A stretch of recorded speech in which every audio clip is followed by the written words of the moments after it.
बिस्मिल्लाहिर्रहमानिर्रहीम, अस्सलाम वालेकुम। Welcome to my YouTube channel. Parvez Iqbal sahab की किताब क्वालिफाइड बीएड के चैप्टर नंबर 5 का जो है वो सेकंड और लास्ट पोर्शन जो है आज हम कर रहे हैं।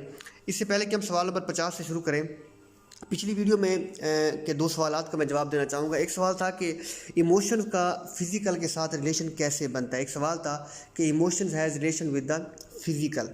तो इसका जवाब ये है कि इमोशंस जो है वो जिस तरह इंसान की ग्रोथ होती है, यानी कि जिस तरह इंसान की फ़िज़िकल डेवलपमेंट होती है, जो फिज़िकल डेवलपमेंट होती है, यानी कि इंसान बतदरीज उम्र के तनासब से बढ़ता है, उसको ग्रोथ कहा जाता है। ठीक है, तो जिस तरह इंसान फिज़िकली ग्रो करता है तो उसके इमोशंस भी साथ साथ चेंज होते रहते हैं। यानी कि जो इन्फेंसी में होते हैं वो फिर चाइल्डहुड में और हो जाते हैं, एडोलेसेंस में और हो जाते हैं, एडल्टहुड में और हो जाते हैं, और इसी तरह उनमें एक शिफ्ट आता रहता है। तो इमोशंस का फिज़िकल के साथ एक रिलेशन है। यानी कि हम जब इमोशंस यानी कि बेस करते हैं, जब हम फिज़िकली एज का जब ग्रोथ का एक लेवल अटेन कर लेते हैं तो उसके साथ साथ इमोशंस भी साथ साथ अटैच होते रहते हैं और उनमें चेंज आता रहता है। So they have relation with the physical growth. एक और सवाल उठाया गया है कि important factor for teaching success. Important factor for teaching success is, दो चीज़ों में कंपटीशन था कि टीचर का नॉलेज या टीचर पर्सनैलिटी। अब देखिए यहाँ पे मसला ये है कि हमारा जो पर्सनैलिटी का कॉन्सेप्ट है ना वो महदूद है। कहाँ तक? वो महदूद है सिर्फ एक लुक तक, एक हमारी ड्रेसिंग तक कि हम कैसे दिखते हैं। ये हमारा है पर्सनैलिटी का कॉन्सेप्ट, जो कि टोटली रॉन्ग है। जो पर्सनैलिटी है ये एक ओवरऑल टर्म है। इसमें हमारे जितने भी बिहेवियर पैटर्न है, जितना भी एटीट्यूड है, नॉलेज है, स्किल्स हैं, हैबिट्स हैं और हमारी ड्रेसिंग है, ये सारे एलिमेंट्स जो हमारा एक लॉन्ग टर्म और फिक्स्ड बिहेवियर पैटर्न है, नॉलेज, स्किल्स, हैबिट्स, एटीट्यूड्स, ये सारे एलिमेंट्स ऑफ पर्सनैलिटी हैं और सारे मिलकर कॉन्स्टिट्यूट करते हैं एक पर्सनैलिटी को। सो पर्सनैलिटी जो है ये एक ब्रॉडर टर्म है, उसमें बाकी सारी चीज़ें आ जाती है, ये एक अम्ब्रेला टर्म है। तो definitely personality has a bigger margin than knowledge, क्योंकि उसमें बाकी सारी चीज़ें भी शामिल हो जाती हैं। तो पर्सनैलिटी को जस्ट यहाँ तक ना देखें कि ये सिर्फ अपीयरेंस तक होती है, बल्कि अपीयरेंस इसका जस्ट एक पार्ट है। पर्सनैलिटी एज ए होल होती है, उसमें सारे बिहेवियर पैटर्न, एटीट्यूड, स्किल्स और सारी चीज़ें शामिल हो जाती हैं। तो जो है क्या नाम है पर्सनैलिटी, सो ये ज़्यादा क्या नाम है इफ़ेक्ट करती है सक्सेस को, rather than just knowledge. Knowledge तो उसका एक पार्ट है, एक एलिमेंट है। So these were answer to the previous questions. So I hope कि ये चीज़ आपको समझ आ गई होंगी। सो आई होप कि आप इस तरह के मज़ीद सवालात पोस्ट करते रहेंगे और पोस्ट करती रहेंगी। So let's start with the question number 50. The primary responsibility for determining the aims of education should be of. aims जो होते हैं वो सोसाइटी से हासिल किए जाते हैं। क्यों? क्योंकि जिस किस्म के सोशल नॉर्म्स, वैल्यूज़ या कल्चर या ट्रेडिशन चल रहा होता है, उसी की प्रमोशन और उसी को बुनियाद बनाकर वहाँ से एम्स हासिल किए जाते हैं। तो objectives of the any school subject must be the basis of the content and class activities. साफ ज़ाहिर है जिस किस्म के ऑब्जेक्टिव अटेन करने होंगे हमने वैसा ही कंटेंट और एक्टिविटीज़ को डिज़ाइन करना होता है। The goal of education should be acquiring knowledge, skill and habits. The emphasis in the classroom should be the needs of the individual child. Conflict resolution means resolving a dispute, किसी भी मसले का हल करना।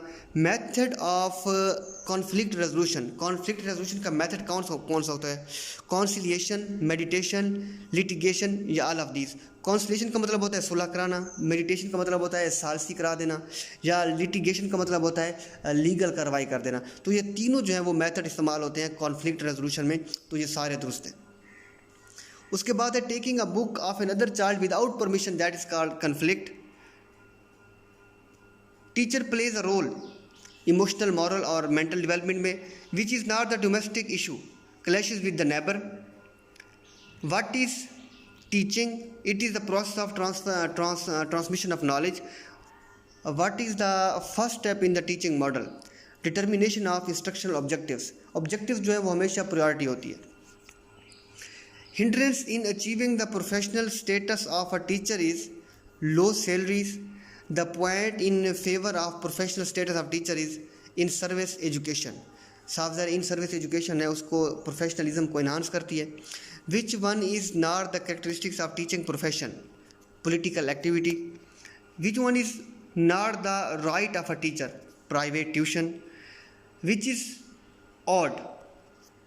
कौन सी जो है वो मुख्तलिफ चीज़ है, बी टेक, क्योंकि बाकी जितनी भी डिग्री है CT PTC या BEd ये प्रोफेशनल डिग्री है एजुकेशन से रिलेटेड, जबकि बी टेक जो वो टेक्निकल डिग्री है।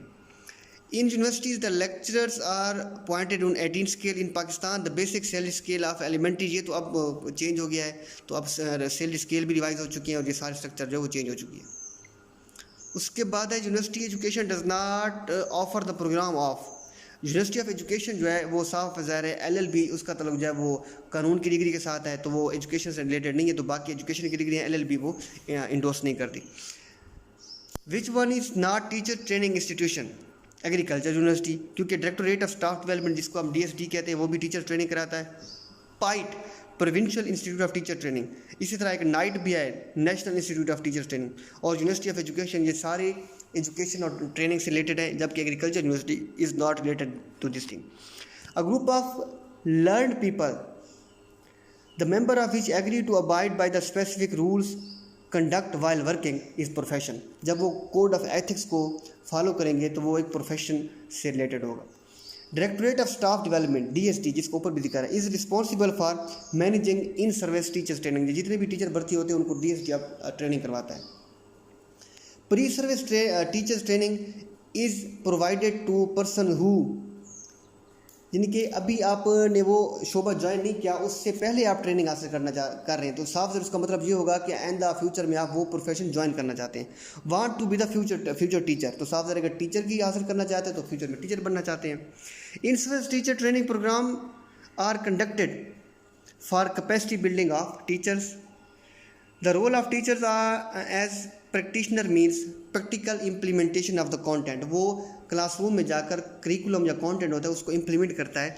The purpose of the professional organization is ensure quality education, looked after teachers rights to improve classroom, all of these.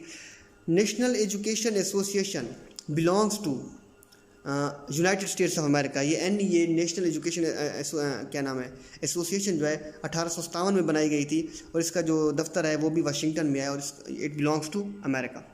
The membership of NEA in 2008 was approximately 3.2 billion. Currently इसकी जो membership है Wikipedia के मुताबिक वो 2.2 है, लेकिन 2008 में जो थी वो 3.2 थी। The American Federation of Teachers AFT, American Federation of Teachers AFT was founded in 1916, ये 1916 में बनाया गया था। National Union of Teachers belongs to United Kingdom, इसका तल्लुक जो है वो यूनाइटेड किंगडम या UK के साथ है।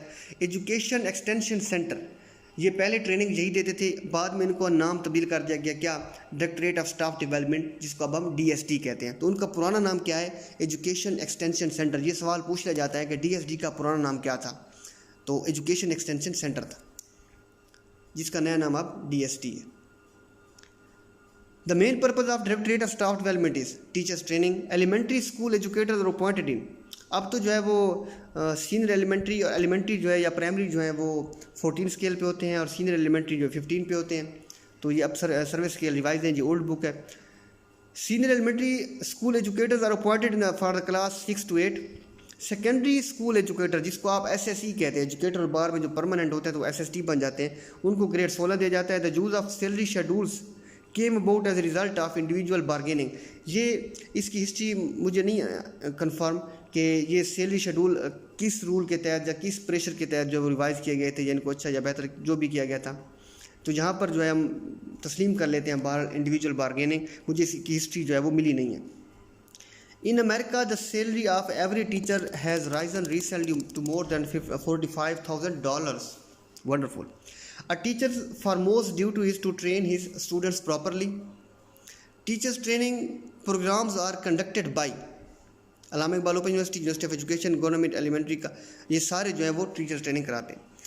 A good teacher should have a command over subject matter, communication skills, pedagogy, all of these. Profession means service. In planning of teaching profession the most important is interest. The most important thing is interest. Theory provides direction to practice. Theory जो है उसको जब apply करते हैं, जब practice करते हैं। Effective teaching requires continuous planning. So ये थे चैप्टर्स के बाकी सवालात। उम्मीद है आपको कुछ ना कुछ पहले पढ़ गया होगा। एनी हाउ की पोस्टिंग योर वैल्यूएबल क्वेश्चंस। दुआ में याद रखिएगा। अल्लाह ताला आपका हामी नसर हो। मेरे चैनल जरूर सब्सक्राइब कीजिए, लाइक कीजिए, कमेंट्स भी कीजिए। अल्लाह ताला आपका हामी नसर हो। अल्लाह हाफ़िज़।